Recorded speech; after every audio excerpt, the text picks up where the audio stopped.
Welcome to the ManXChange podcast hosted by Coach Alfonso Short. Join him each week on Saturday mornings as he engages with his guests and they discuss men leading, boys thriving, and communities winning. The conversation is underway.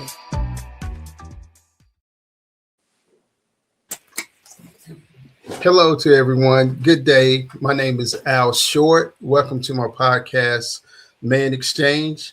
I'm glad to have you here today, and I'm really excited about having two special guests today. This is my first time going this direction. Probably will be many more times, but I have two great men that's been in my life for a period of time, and I know that we're going to have very interesting conversations. I have with me today Mr. Jerome Scott and Mr. Greg Farmer. How are you gentlemen doing today? Doing great. Doing well. Excellent. I'd like to again just thank you for being a part of the program this morning. I'd like for you to give us a small bio, so to say, just a little something about yourself. And we'll start with you, Mr. Scott. Well, short bio is, again, my name is Jerome Scott. I have a insurance agency in Fayetteville, and have been doing, when I say insurance agency, I do everything as it relates to that would come out of your mouth as it relates to coverage. So whatever it is, yeah, I get people to say, well, do you? That would be yes. What's coming out of your mouth? Do you? I do that. So yes, sir. Again, I've been doing this for a while, and it's been a lot of fun. And I've got to say, I enjoy. I met Mr. Short some time ago, and we've been friends for a long, long time, and been blessed just to know him. So that gives you sort of a short rendition. All right, thank you, sir. And Mr. Farmer. Yes, grateful to be on with your brother Short, and again, Mr. Scott. I am a pastor here in the city. This is our 20th year come this October. I can't give you my bio without saying that I've been blessed to be married 35 years to my wife, Yolanda Farmer. To our union, we got two sons, Karan and Keontae Farmer, and we have 6 grandchildren to the union. From 1992 to 2019, I worked in the mental health field with youth and their families, and ended my work career before going into ministry full time downtown at the courthouse as a juvenile court counselor, still working with youth and their families, but in the juvenile system. So my background is with youth and families, and the ministry focuses on marriage and family. So I've known Brother Short for a short period of time, and we connected through technology, through social media, and I'm just happy to be call him friend, call him brother, and just meeting those that he know and to be a part. So I'm glad to be here. And that's the thing about it. My thing is that I'm very appreciative of both of you gentlemen, and how we're connected is very diverse backgrounds, but still all in the same. We're still brothers in Christ. Oh, no doubt. And we're proud to say that and be a part of the kingdom. One thing that my interest has always been is working with youth, and you said it, and Mr. Scott, being an insurance man, he's an all-purpose man, the coverage of what we need to enrich our families and personal lives. Mr. Farmer, from the ministerial side, is keeping us in balance with what we have as our rights by DNA of creation. And I'm tying this together. This is a la Al. And so I feel like I have full coverage and understand my purpose in just being around you two gentlemen. And it's been a pleasure. And getting into some of the conversation today, one of the main things for me is interest in what are some things that we need to do as men to find more common ground, that we're communicating with each other about more than just the ball games, and really things that become down to the core values of our life, of having a nice platform to continue to build our personal lives and be supportive with family. Mrs. Scott, if you'd like to chime in on that first. Well, I think certainly from my stance, because of what I do, I think a number of people, when I first come in and we meet, and they do not know me too well, They thinking I'm coming from, well, you need to buy this, you need to buy that. I need to find out where you are. Uh, what have you been exposed to? What are some of the things? What are your goals? What are you trying to do? And if you've got a family, which most of them most men that I speak to about, they do have families. They have one or two children, and uh, that in itself lends itself to how do they, what they're doing and how they're keeping on track or getting them on track, and that becomes a challenge. What are they being exposed to? So, what the kids are being exposed to has a lot to do with what the parents are exposed to, and there could be some limitations there.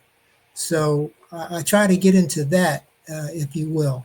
And you might be saying, well, that has nothing to do with insurance. Well, insurance, you're passing down wealth. And people need to know that economics is the new black power. And Yes. with that being said, how do we gather that and make it happen? So that means, again, you have to expose yourself and getting the men to be exposed to different things that are happening, and not just around them, but throughout the world. So eventually we start talking about insurance, but let's find out how I can help you reach those goals. And let me find out what those goals are so I can certainly get them to match and mirror what you want to have done in your life so that the family and your children can move forward and how it can Thank be you. passed down. I think that's excellent. And Mr. Greg, I would take the same approach as Mr. Jerome in that from my wheelhouse, my background. As men, I would say from a mental health standpoint that it would be okay for us to admit to each other or communicate to each other that it's okay if we're not okay. For us not to just have conversations that stem around football, basketball, those type of conversations. The engine of the car, some gentlemen are in the vehicles, et cetera, et right. cetera. If I'm not healthy as a man, I'm not going to be healthy as a husband, healthy as a father. If I've had trauma in my life, which a lot of men have, working with youth in the past, I've noticed that a lot of the trauma that the youth had passed down or came from traumatized parents. So when you have your primary level of trauma that happened to you as a child, as a man, if it's not dealt with, you then parent or can pass down secondary level trauma in your parenting, and then we will impact, affect, and effect another generation if as men we don't recognize that we can actually we can share love one to another. We can communicate that love. I love you, brother. I'm here for you. I'm a support for you. And if I'm going to be your keeper, I got to be able to confront you and hold you accountable as Yeah. a man. Yeah, and that's really that's key, being held accountable and being responsible. Mhm. That's one thing that I can say that I've learned from both of you in communicating. And I've known Mr. Scott a little longer, and he's Yes. one. He, some people feel like when you're challenged to do more, then why is someone picking on them, so to say? Are you bothering me? And Mr. Scott has been one to lead by example, and him meeting my wife and I when we moved into the Fayetteville area, he presented things that he felt in love kindness that we'd be interested in or would be beneficial for us coming into the area. And we may have had question, but I didn't question him because he's a man of integrity, Right. proven from the environment that we met him in his actions and activity of what he does in the marketplace. And as he said, he's not about just some way to get your money. Mhm. His interest is that you get your life in order so that then you can see where you have wealth and how it can be passed on generationally. In the Yeah. same sense, this has been the same conversation that me and Pastor Farmer have had many a time in a short period of time of knowing him and his wife being acquainted with my wife. Mhm. We've gotten together, and it's about looking, not only reaching out to the next generation, but also tooling them up with equipment that they can use, or at least they know of, because the generations are so different now in time. And that's always going to, is when we were 17, 18, 20 years old, we dealt with particular things in our era. And now there's a new era Yes. called technology, Mhm. where we dealt with our community and a few people that lived in a couple of different states. Now people can deal with people all over the world. Correct. So there's a whole lot of noise coming at you that you have to try to screen out and find out what's best for you, your best interests. How does it affect your growth personally, your career? And these are things that we have to keep in mind. I spoke earlier before we got online. Me and Mr. Scott were just having candid conversation, and I was asking what would it take, what do you think it take for us to kind of make a bridge or make the bridge stronger that we have from one generation to the next, boy to man, man to boy, and coming up. And is interesting. And if you wouldn't mind, Mrs. Scott, just kind of replaying that just a little bit in reverb. Well, if I forget something, let me know. But you open up a window there that makes me say, and goals are important. Meeting, staying with the uh, teenagers, the young adults. That's important. One thing I found in working, and that is, whites are planning for 2 or 3 generations. I find that very interesting based on the work that I do and the people I work with. And so I have a montage of people that I work, but I do know that whites are planning for 2 or 3 generations. We as a people are planning for Saturday night. Wow. There's a Yes. big difference. Yes. Yes. There's a big difference. Yes. And you can't just plan just for Saturday night. You need to sit down and have a conversation. Uh, uh, you know, I look at again. I'm looking at it from an economic situation, but again, when we sit down as a generation, this is the first generation that that is being raised that will be worse than the previous generation. This generation will be worse off than the previous generation because they do not have, they're not serious. They don't have any goals. And again, why is that? There's no connections. There are no Yes, sir. connections out there. We don't spend time again like we used to, if you will. We need to stop trying to look like you're winning. You're not Yes, winning sir. if you're just looking like it. Right. We got more people, more of us are walking around with T-shirts and so forth that have other names like Gucci and uh, whatever the names are out there. Because if you put anything on there, a name, why don't you put your name on it? Put your name on Yes, it. sir. So, Yes, sir. and that comes with the aspect of we watch more TV. 40% of us we watch 40% more TV than any other race. That's a lot of TV. So you're looking at about 72 hours worth of a week of just looking at TV. We're a consumption race, and we have to buy everything. We don't own anything. Hmm. So how can we move forward if we just buy it? Correct. So, I don't mean to get on a horse here, Oh, no, it's good. brother, It's Well, good. or the Greg, but truth, the again, It's truth good. will set us It's free. good. It's yeah, good. yeah, we've been programmed to buy. We haven't been programmed to own. So, I might have probably overstepped here, but at No, any rate, no, No, no. We no. want the truth because we're operating in kind of a fragmented world in yeah, our own community.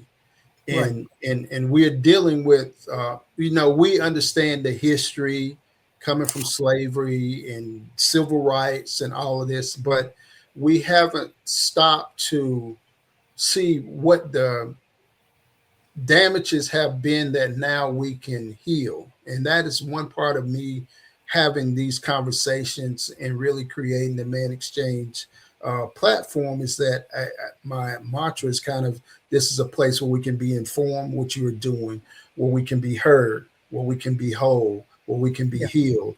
Hmm. Uh, where we can be transparent, and most of Right. all, where we can be transformed, because we do have to make a change. Yes. Yeah, we do. In a little bit, Yeah. that's just my 2 cents, and I'd like for you to, add on to that, please, Mr. Farmer. Okay, if I may, I'm gonna do like Brother Jerome did. I'm gonna come from my wheelhouse. Okay, my my Yes, my sir. my place of thinking. I wholeheartedly believe if I'm going to connect with a young person, a young male, a young child, as I've done in the past through work, I've got to make certain that I present to that young child that your voice does matter. When you're communicating to me, that your voice does matter. But in the sense of us communicating, there are parameters and guidelines that we want to have set. You just can't be vulgar and be disrespectful when you're communicating. But to do so, I'm going to have to teach that young person. Okay, this is in the setting of the residential treatment, the group home, the counseling, in that type of setting. But to go back outside of the residential treatment, I believe home is the first learning institution for the child. Therefore, with the home being the first learning institution for the child, that parent or those parents in the home are the first instructors. It is sad to say, I'll be 58 May 21st, being a man of color, melanated, whatever the going jargon is to describe me in America today.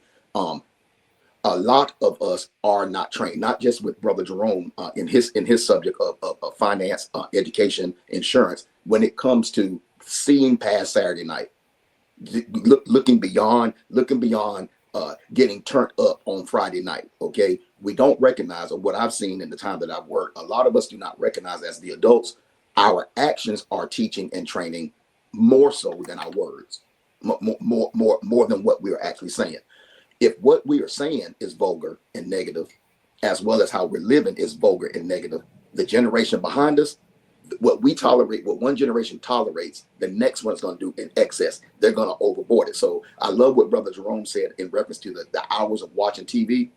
I teach kids and parents in reference to this electronic devices. Social media is not socializing.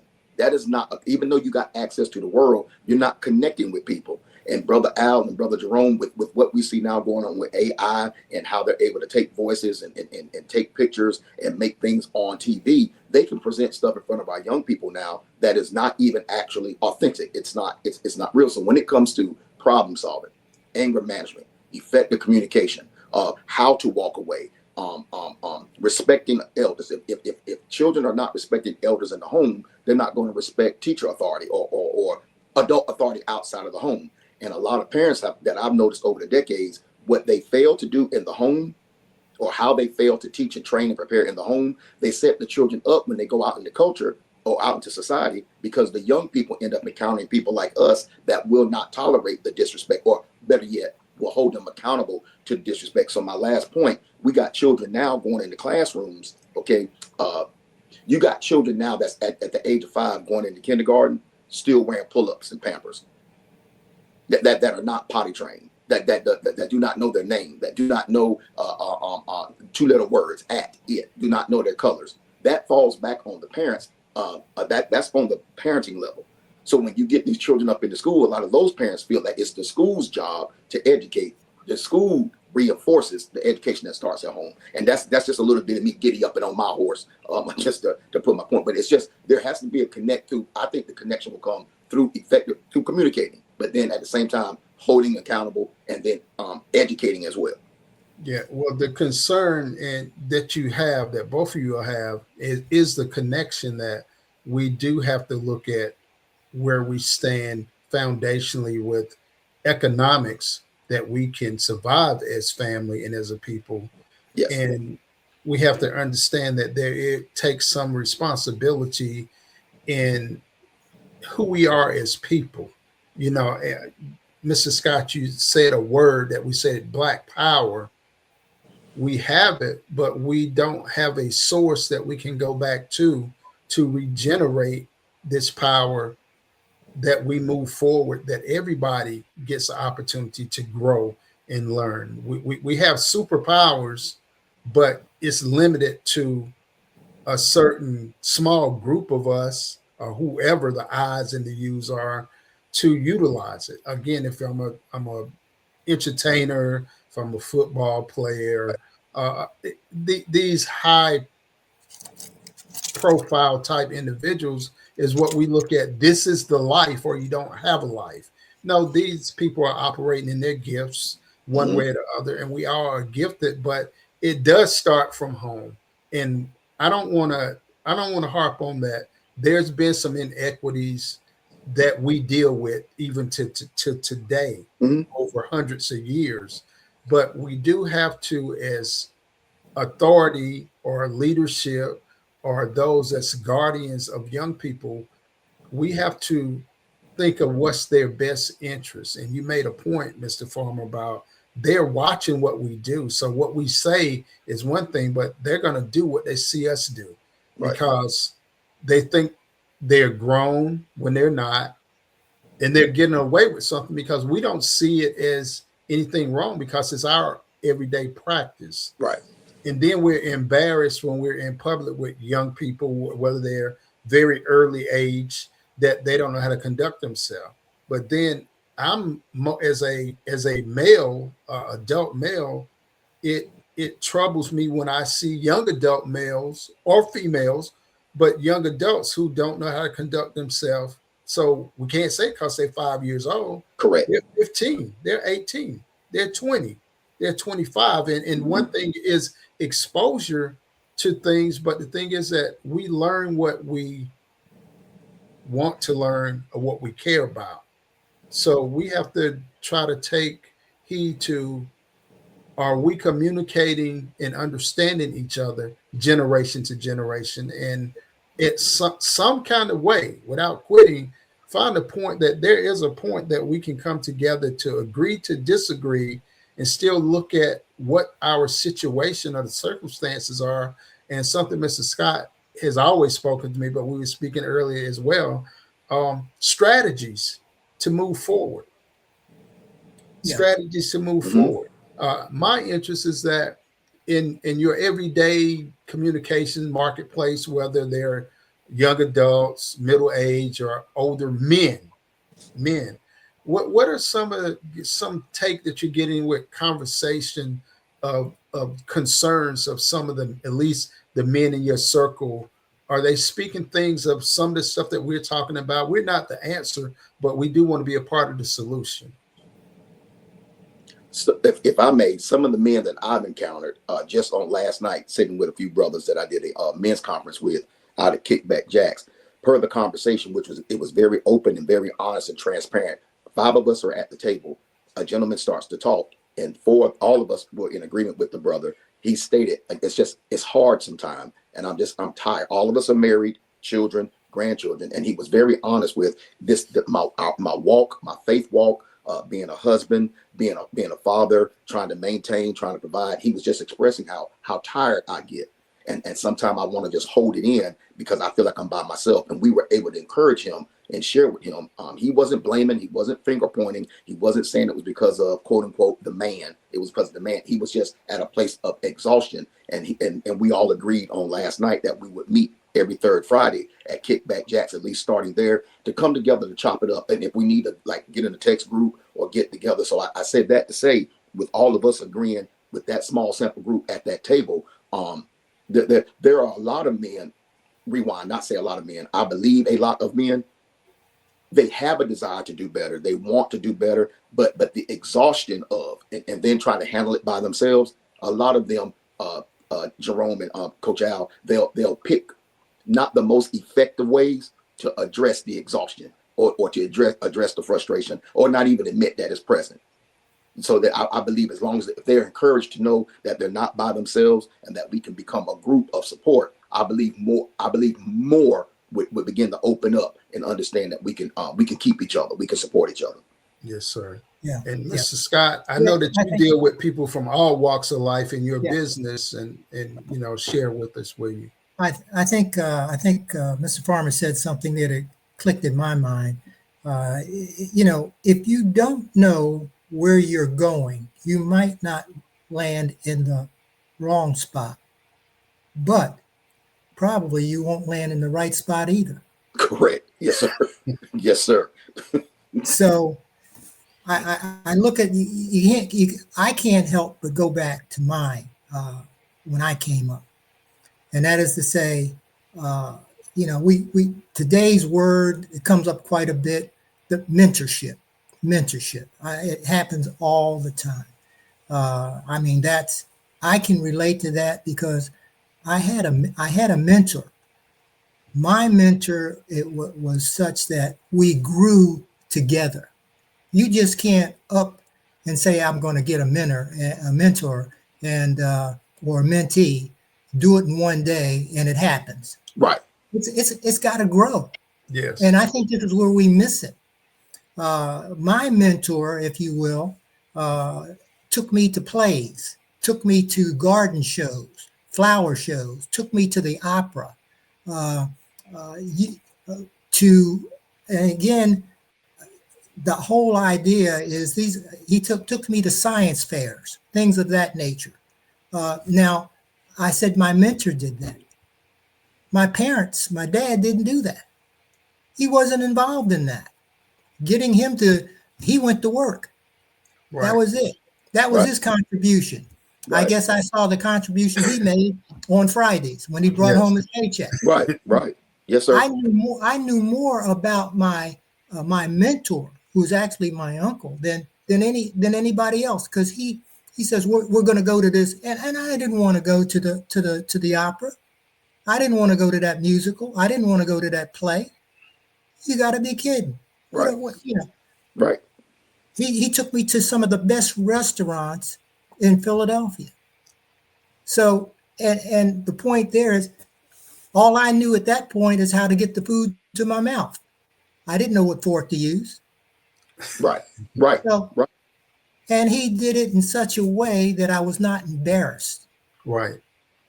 So again, this is something when we talk about having a mentor, I think when I hear that word, I start to laugh, because all you're doing is having a teacher, and maybe I'll just say it's not done properly. At least if they got somebody, that's fine. Let's start somewhere, but let's don't get it twisted, as they say.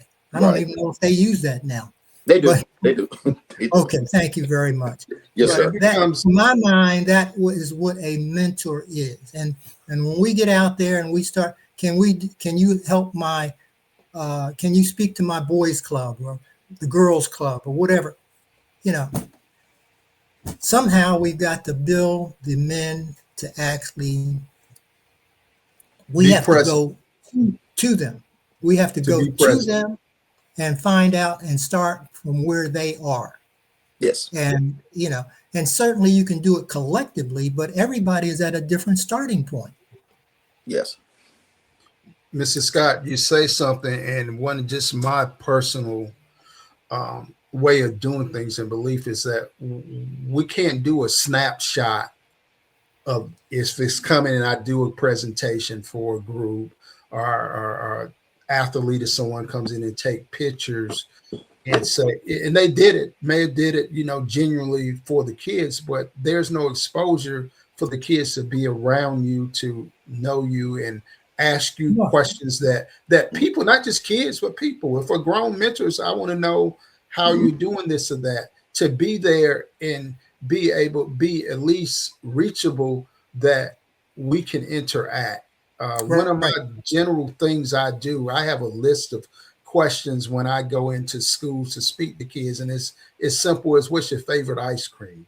What's the favorite book you read? Who's your best friend? What, just very general, very fundamental. And the thing is, I know that, unfortunately, as you say, parents are working to keep clothes on their back and feed them and keep the house that we living in there. And they don't even ask these things, where parents may not even know what a kid's favorite color is. I buy them this, they wear it. I thought blue was his favorite color. I buy no, green is his favorite color. But it's not that you didn't ask, it's that we're busy is getting us out of order in the household. Order in the household, that if we can come together, find time that we all slow down, where we can at least see each other and talk to each other about something happening in our lives from day to day throughout a week.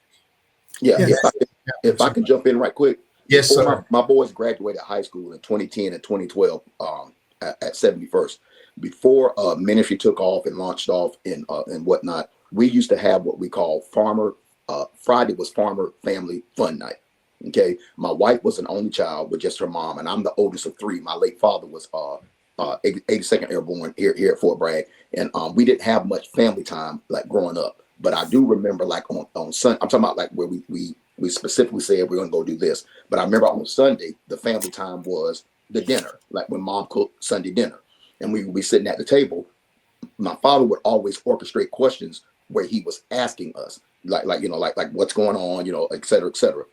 How's the track? How's cross country, et cetera, et cetera. So I took that from my dad, and with my children on Friday, that would be, you guys get to pick where we want to go, what we're going to do when we go on vacation. And I found that at least the foundation was laid to where they knew dad and mom were concerned about them, like what's going on. We weren't waiting for them to communicate with us. I go back to, again, a lot of the young people that I've encountered and experienced, old as well, but young men especially, they don't feel they have a voice. Meaning they don't feel as though the adults in their life care to hear, what they're saying. Yes, one of the things I used to tell my parents over the years through my sessions: quit telling them, "You heard what I said.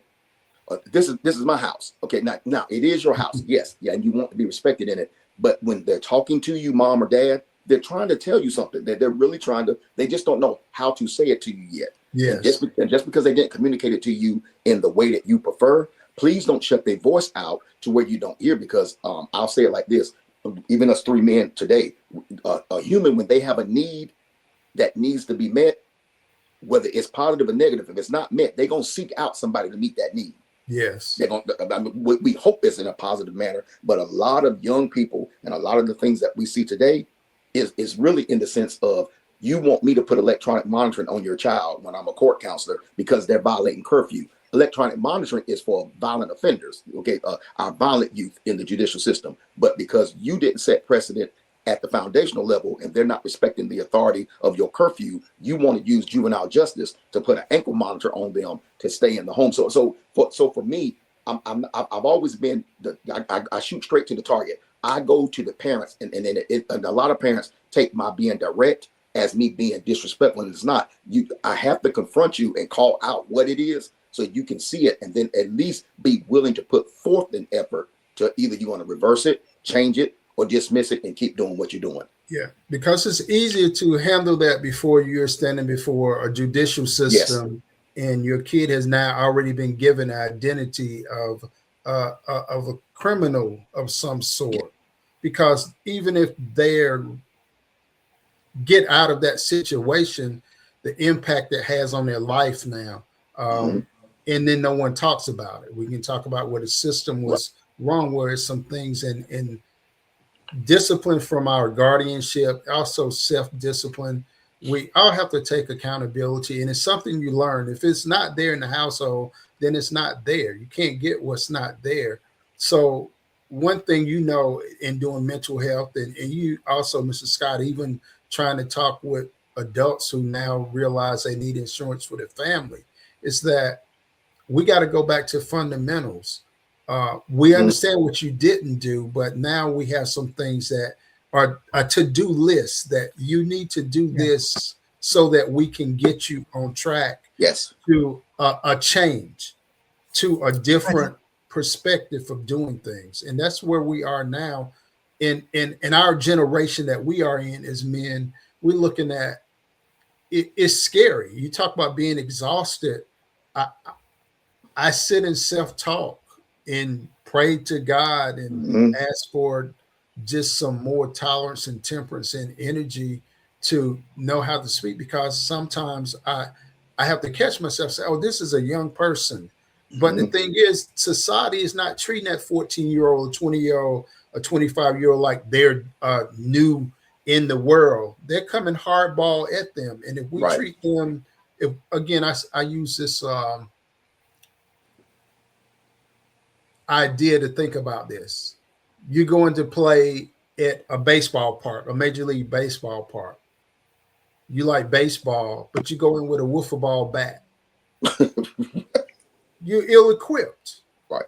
You're ill-equipped. Yeah, you do have a bat, but it's not for this game. Right. So we have to make the kids understand, without being harsh, not trying to put you down, that you're operating inadequately for what you say you want to do or where you're going, or where actually you don't have a choice. This is where you need to be right now. As you said, Mr. Scott, in traveling, you don't have a plan.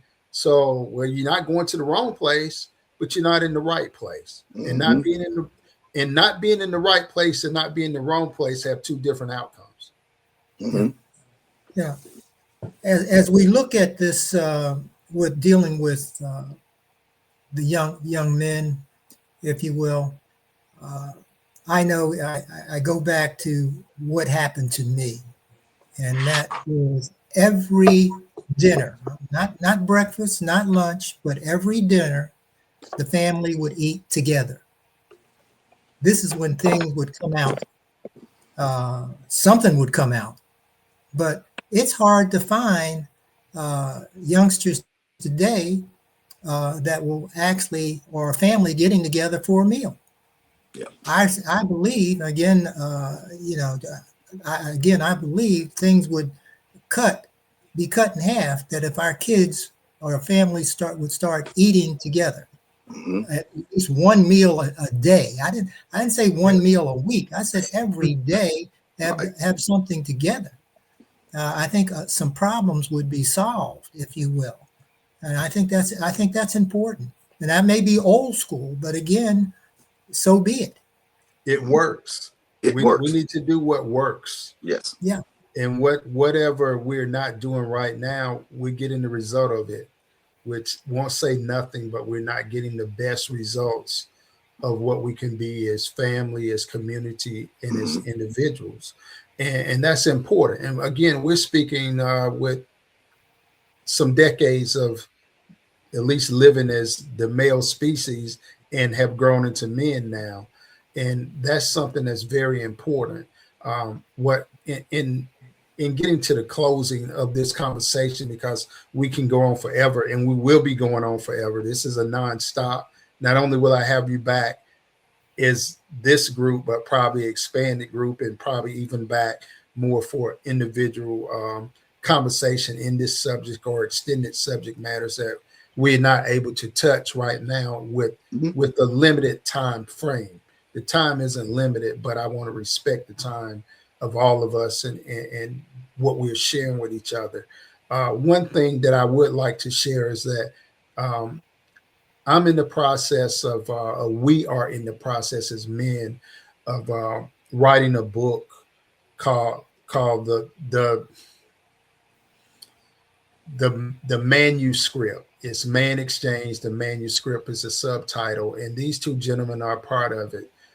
And what we're doing is sharing some of the things we have now, but we're more intimate in our personal life of how some of the things that have helped us grow into the men that we are, and to continue to grow into being better men so that we can help the next generation. And I also want you to know that we're not here harping on the young generation. We're here knowing that we all play a part. As mature men, whatever your age is, we have a responsibility and accountability to reach back and share something with a younger male or female, but definitely a younger male, of something that could help them see clear in the pathway that they're going. And at times ask them, have they thought about other options that they can take if they're going the wrong direction? And if it doesn't work out, we gave our best shot. We can't force a horse to drink water, but we can lead them to the water. Okay, so that's what we want to do. We want to be leaders that's sending people in a trajectory or direction of things that would give better outcomes to their life, to their families, and to society. So you will hear more about the book, ManXChange, the manuscript, in time. We hope to have this book out very soon. I won't give a date because that's a work in progress. But I'm most appreciative of you two gentlemen of coming on board when I suggested that I would like to do this and would you help out. And by you sharing today, I know that it's going to be powerful, the information that you do share in this book when it comes out. I can't wait for that. Also now, and I would like for you to share any information about yourself or how you can be reached or contact, whether it's with your personal business or with things you do. I won't say your side business, but if it's mental health with you and what you do in ministry, Mr. Scott, insurance and other things you do. And I can say Mr. Scott has written a book. Oh, great. And I'd like for him to, Mr. Scott, please share that and how they can purchase that and other things you're doing, please. Well, I thank you for that lead. And again, you can reach me on online. Just put in, what's that? Gosh, I'm trying to think now. You put me on the spot here. Yeah, but The book is on Amazon. there we go. You can start with Amazon. There you go. Thank you very much. I appreciate it.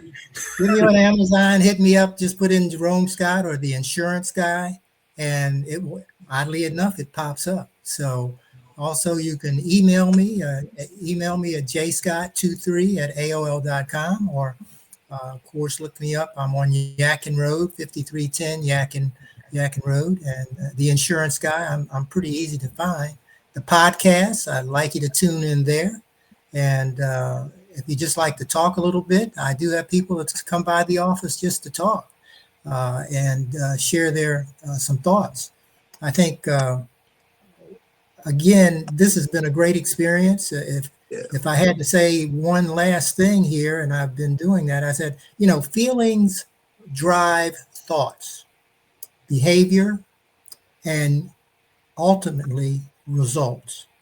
So we try to look at that and get those goals in line where you want to fall. And I shouldn't say fall, because we don't want to fall on anything, Right. but where you want to be.